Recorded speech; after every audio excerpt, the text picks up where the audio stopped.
Thank you, guys. It's such an honor to be here. Really, truly it is. There's so many places that I could start here, and I think it really starts at the beginning. 2 years ago, I thought that the left championed minority voices. I thought that the left championed women and always wanted to give us a platform. And then I publicly declared myself a conservative, and I found out the hard way that that's not exactly true. If you're a minority in this country and you don't subscribe to your emotions, if you want to have intellectual discussions and you want to have a debate, there's no place for you on the left. In fact, you will be rejected. In fact, they will actively try to destroy you in the way that they have tried to destroy me over the last 2 years. Many of you guys have followed my political transformation. Obviously, it started on YouTube with just an idea that maybe conservative principles might be an alternative for the Black community. I questioned at the time, is it really possible that a man that was loved by the media, Donald J. Trump, they loved him, loved by Black America. Every hip hop song that I listened to growing up, they wanted to be like Trump. Beyonce and Jay-Z were sipping poolside at Mar-a-Lago. He was the dream. Obama said that the American dream is to be like Trump. Was it really possible that within 24 hours of declaring his candidacy for the White House, he became a racist, bigoted, homophobic, sexist, rapist at one point, right? Was that really possible? And I said, of course, no, it's not possible. There's absolutely no way that that's possible. And then I started asking myself some other questions. How on earth is it possible that a party that instituted slavery, Jim Crow laws, racial terrorism, and the KKK has the Black vote? How is it possible? We gave up culture. The right gave up culture. That's how it's possible. That's how the left was able to do this. We gave up culture.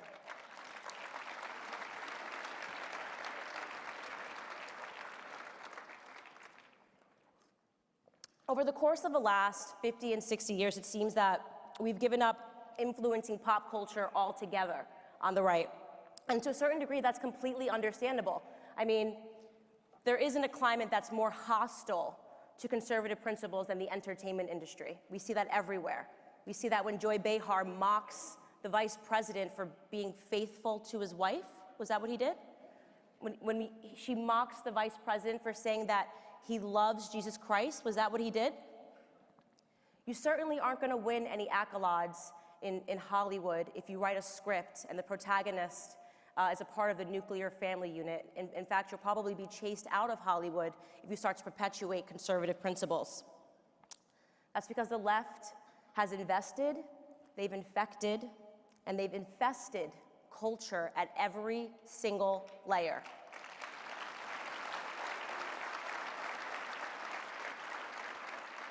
This is why Kamala Harris, who will never, ever be president of the United States, is talking about Tupac and Biggie music that never came out, which she claims she smoked marijuana to in college, because she thinks that Black people are stupid, and the way that she's going to appeal to us is just by saying, I smoke pot and I listen to hip hop music. How insulting is that?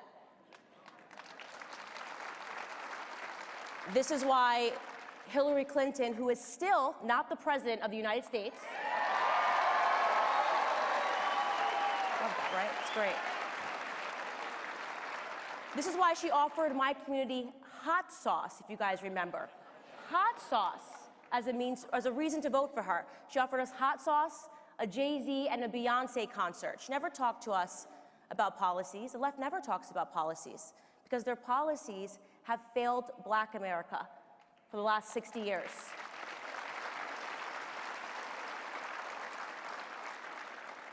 The truth is that the left and the Democrats never, ever, ever, ever want to fix Black America because they stump on our issues year after year. If they fixed our issues, they would have nothing to stump on or to talk about. They wouldn't be able to just continually keep calling the other side racist. They want Black America to stay broken. They don't want us to ever have opportunities. They want to continue to give us handouts and not hand-ups.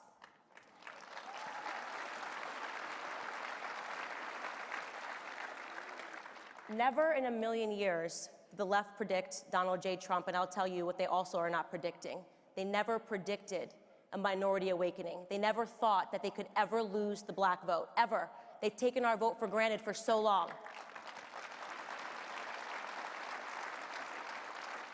But things are starting to change, and they're starting to change because, and I'll tell you guys what the magic secret is. I'll tell you how I've been able to transform so many hearts and minds in the minority community. The secret is that I simply tell them the truth. The truth is on our side as conservatives. Truth number one, America is not a racist country.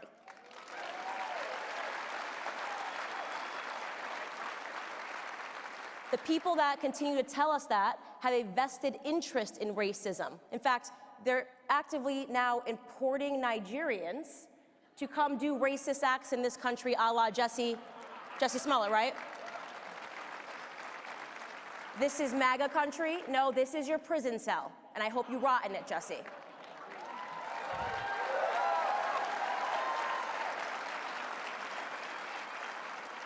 Truth number two, abortion is murder.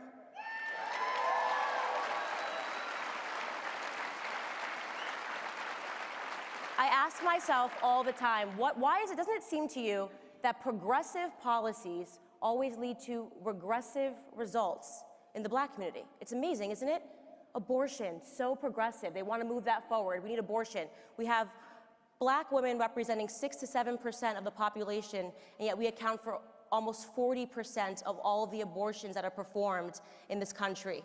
We have a sick and twisted Governor Andrew Cuomo celebrating that you can rip fetuses, you can rip infants and babies from their mother's womb at 9 months. 9 months. It's absolutely sickening what we're talking about here. And who is that going to impact the most? In New York City, for those of you that don't know, more black babies are aborted than born live. A hard-hitting truth is that the most unsafe place for a black child is not on the streets, it's not when they see a police officer, it's in their mother's womb. More than half of the black population would be double today if it wasn't for abortion. We've lost 18 million black babies since 1973. How's that for a progressive policy? Is that what they're celebrating? The left needs God.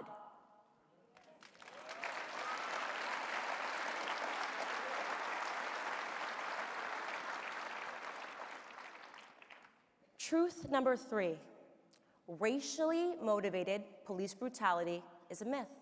It's simply a myth. But father absence is not. The number one issue facing black America is that fathers have been removed from the home. It's that they have been incentivizing father absence.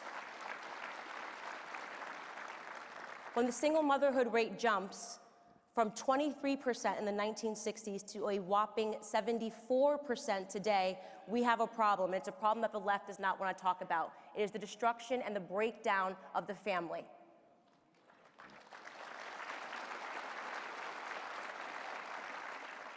Truth number four.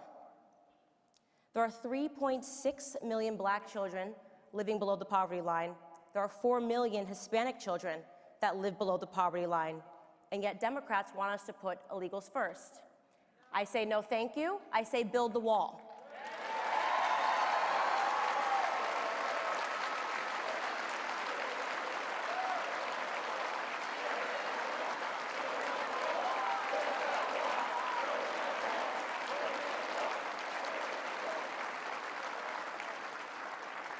It's actually incomprehensible what has happened to the black community over the last 60 years. I say, I don't want a Green New Deal, I want a Black New Deal.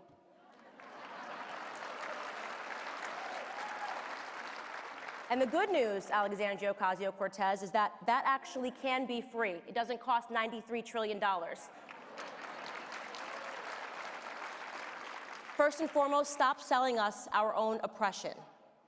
Stop taking away our self-confidence by telling us that we can't because of racism, because of slavery. I've never been a slave in this country. Stop telling us that we need to be obsessing over our past when we should be obsessing over our future and the potential that we have.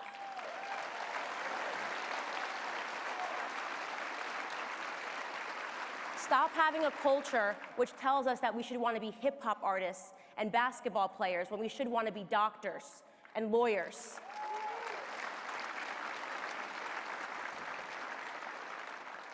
We need to stop idolizing people like LeBron James and start idolizing people like Dr. Condoleezza Rice and Dr. Ben Carson.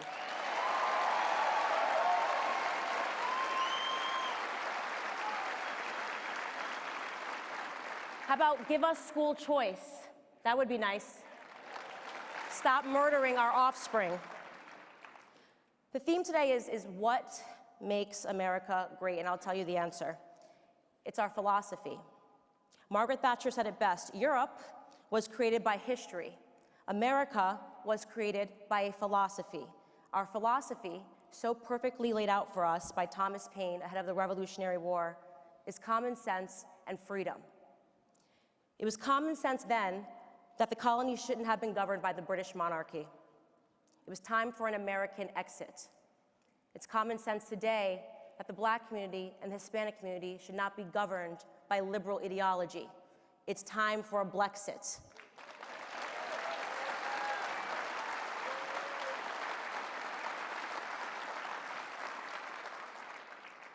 It's common sense that the left does not care about racism, they don't care about sexism, they don't care about misogyny, they don't care about any of that stuff, they don't care about sexism. What they care about is the politicking of fear.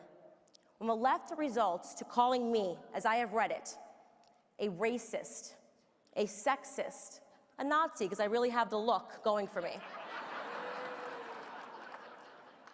And the words have completely lost their meaning. They have no arguments anymore.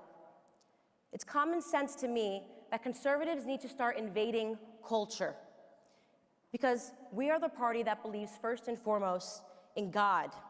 And in case you guys forgot, it was our belief in God and in Judeo-Christian values that inspired culture in the first place.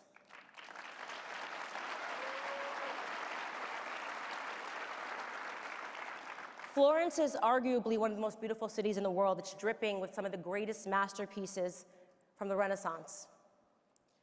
It was an explosion of art, of design, of aesthetic sensibility, and almost 100% inspired by God, Christianity, and the church.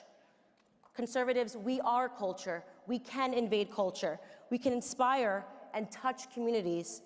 Conservative principles can inspire great works of art and great movements. But we have to give in. We have to say that we are going to fight the cultural war. When I first started on YouTube to hold the mirror up to ourselves and the things that we do wrong, I was mocked by the left and the right. I was told that there was no place for humor, that I couldn't make YouTube videos that were a flash in the pan, that we had to be more stern, more serious, more austere, and that's incorrect. We have to meet people where they're at. We have to be funny. We have to be satirical. Doing billboards about AOC is great. She's giving us a lot of content right now.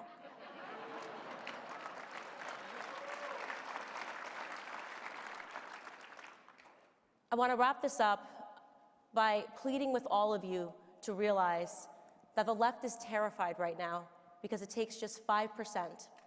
If we move the Black vote 5%, the path of least resistance to defeating the left is awakening the minority community, awakening Black America. We've been lied to, we've been abused, we have been used, and we are suffering. If we make an effort ahead of 2020 to embrace the Black community, to embrace culture, we can save this country. I want to thank Matt Schlapp for this amazing opportunity to stand on the stage. I want to thank all of you for hanging in. I know it has been a tough year being a fan of Candace Owens, constantly fighting, constantly punching back, and I wouldn't be here if it wasn't for the grace of God, without your support, without your comments that helped me lift my head when it's been a bad day. I want to thank Charlie Kirk and Turning Point USA, the greatest student organization.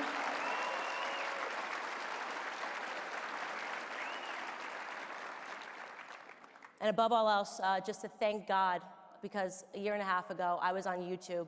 And what makes America great is how quickly your life can transform if you stop viewing yourself as a victim and start viewing yourself as a victor and a piece of the American dream. God bless.